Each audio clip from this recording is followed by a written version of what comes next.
ఈరోజు మేమందరం వైఎస్ఆర్సీపీ నాయకులు అందరం కలిసి కమిషనర్ ఆఫ్ పోలీస్ విజయవాడని ప్రత్యేకంగా కలిసి ఒక కేసు విషయాన్ని వారికి వివరించడం జరిగింది. అదేమిటంటే ఇదిగో నా పక్కన ఉన్నటువంటి ఈయన యామర్తి సుబ్బారావు. యామర్తి సుబ్బారావు ఇతను వృత్తి డ్రైవింగ్. గత 5 సంవత్సరాల నుంచి సజ్జల భార్గవ్ దగ్గర, అంటే మా సోషల్ మీడియా యొక్క హెడ్గా పనిచేసిన సజ్జల భార్గవ్ ఇప్పుడు అతని మీద అనేకమైన కేసులు పెట్టినటువంటి సజ్జల భార్గవ్. ఆయన గురించి మీకు ప్రత్యేకంగా చెప్పవలసిన అవసరం లేదు. ఆయన దగ్గర 5 సంవత్సరాల నుంచి డ్రైవర్గా పనిచేస్తున్నాడు. ఆ తర్వాత ఆయన మీద ఈ కూటమి ప్రభుత్వం అధికారంలోకి వచ్చిన తర్వాత ఆయన మీద అనేకమైనటువంటి అసత్యపు కేసులు, ఫాల్స్ కేసులు పెట్టి ఆయన్ని అరెస్ట్ చేయాలని ప్రయత్నం చేస్తున్న విషయం మీ అందరికీ తెలుసు. దానిలో భాగంగానే హైకోర్టు, సుప్రీంకోర్టుకి వెళ్లి సజ్జల భార్గవ్ ప్రొటెక్షన్ కూడా తీసుకున్నారు. అరెస్ట్ చేయడానికి వీల్లేదనే ప్రొటెక్షన్ కూడా తీసుకున్నారు.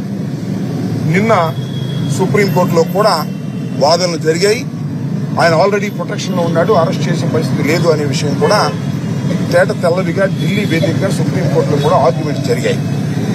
సజ్జల భార్గవ్ దగ్గర పనిచేస్తున్నటువంటి ఈ సుబ్బారావు గారిని, ఈయన సింహాద్రి అప్పన్నపేట గ్రామానికి చెందిన వ్యక్తి, ఆగిరిపల్లి మండలం.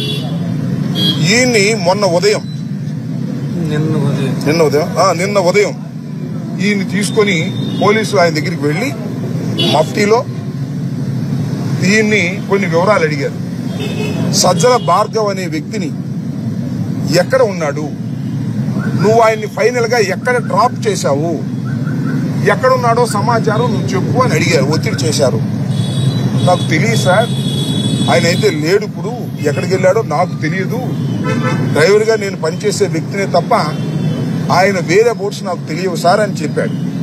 ఇదే విషయం పోలీస్ స్టేషన్లో చెబుతూ రమ్మని ఆయన్ని ఒక బండి మీద ఎక్కించుకొని ఆ 2 కానిస్టేబుల్స్, మఫ్టీలో ఉన్న కానిస్టేబుల్స్ 2 ఎక్కించుకొని మధ్యలో కూర్చోబెట్టుకొని విజయవాడ తీసుకొచ్చి ఆంధ్ర హాస్పిటల్ దగ్గరికి వచ్చిన తర్వాత ఈయనకి మంకీ క్యాప్, ఒక ముసుగు వేసి కళ్ళు కనపడుకోకుండా చేసి అక్కడ నుంచి కొంత దూరం తీసుకువెళ్లి ఒక అపార్ట్మెంట్లో, లిఫ్ట్లో, అపార్ట్మెంట్ని ఎలా చెప్పగలుగుతున్నా అంటే ఒక లిఫ్ట్లో తీసుకువెళ్లి ఒక గదిలోకి వెళ్ళిన తర్వాత ఆ గదిలో ఆయన మంకీ క్యాప్ తీసేశారు. అక్కడ పోలీస్ కానిస్టేబుల్స్ ఉన్నారు. దాంతోపాటు ఇంకా 3 ఉన్నారంట, ఎవరో నిందితులు లాంటి వాళ్ళు, ఇలా పట్టుకొచ్చిన వాళ్ళు. ఈయన్ని చిత్రహింసలుగా చేశారు. నిన్నంతా కూడా విపరీతంగా కొట్టారు. సుమారు 2-2:30 దాకా కొట్టి కాళ్ళ మీద, చేతుల మీద నడవలేనటువంటి పరిస్థితిలో ఉన్నాడు. కొట్టి మళ్ళా 2:30 తర్వాత మళ్ళా ముసుగేసి తీసుకొచ్చి, అంటే ఏ ప్లేస్ ఉందో చెప్పడానికి ఇతనికి అర్థం కాకుండా ఉండే విధంగా తీసుకొచ్చి మళ్ళీ ఆంధ్ర హాస్పిటల్ దగ్గర వదిలేసి వెళ్ళిపోయాడు.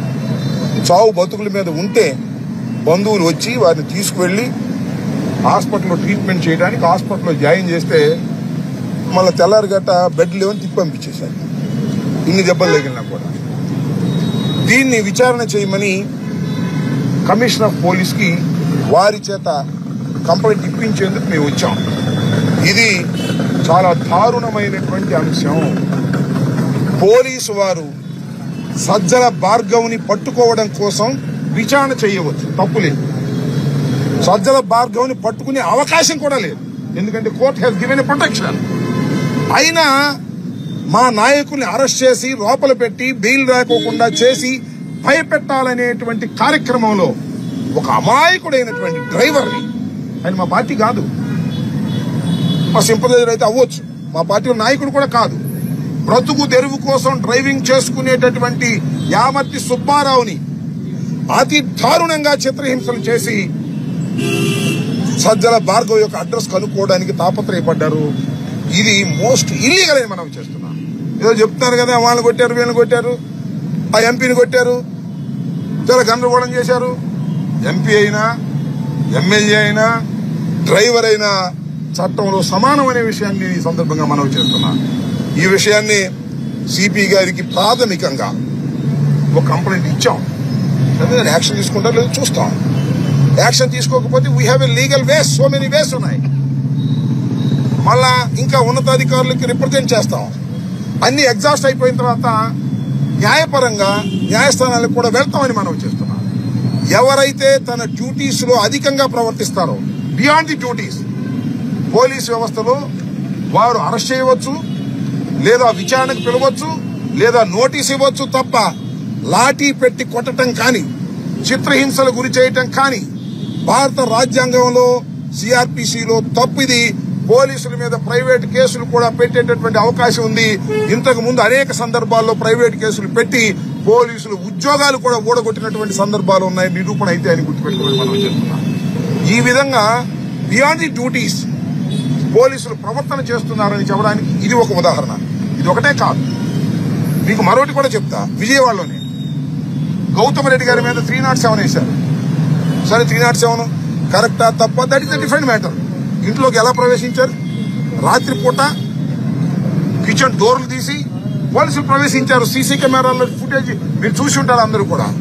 అంతేకాదు, ఆమె పేరేంటి, మన ఎక్యూజ్డ్ మనకు అభిరెడ్డి గారు సుధారాణి పట్టుకొచ్చి కొట్టి 5 రోజులు పెట్టుకుని తర్వాత కోర్టులో ప్రొడ్యూస్ చేస్తే before magistrate she has given a complaint ఇచ్చింది.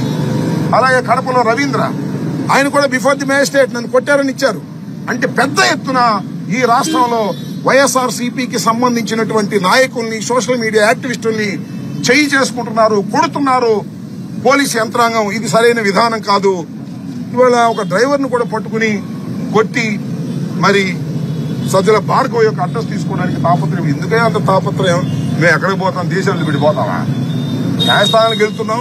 న్యాయస్థానంలో తేలిన తర్వాత కోర్టులు ఒకవేళ మీకు బెయిల్ లేదు, మీరు హాజరు కావాల్సిందే, కోఆపరేట్ చేయాల్సిందే అంటే వస్తాం. What is there? చట్టానికి అతీతులు ఎవరు కాదు కదా. మీరు ఫాల్స్ కేసులు పెట్టారు, వాటి మీద న్యాయస్థానంలో ఫైట్ చేస్తున్నాం. మాకు హక్కులు ఉన్నాయి. యాంటిసిపేటరీ బెయిల్ తీసుకునే హక్కు ఉంది, క్రాష్ చేసే హక్కు ఉంది. ఈ హక్కుల కోసం మేము పోరాడుతుంటే మా మీద ఈ విధంగా చిత్రహింసలు పెట్టి అమాయకమైనటువంటి ఒక డ్రైవర్ ని, యామర్తి సుబ్బారావుని చిత్రహింసలకు గురి చేశారు. ఈ పాపానికి పరిష్కారం చంద్రబాబు నాయుడు గారు, అదేవిధంగా రెడ్ బుక్ అధినేత ఆ రైటరు లోకేష్ మూల్యం చెల్లించక తప్పదని మనం చేస్తున్నాను. దీని మీద ఎంక్వైరీ చేయమని సిపి గారికి మేము చెప్పాం. చూస్తాం, ఎంక్వైరీ చేస్తారో లేదో చూస్తాం. తర్వాత ఫర్దర్ స్టెప్స్ కూడా వెళ్తామని ఈ సందర్భంగా నేను మనవి చేస్తున్నాను.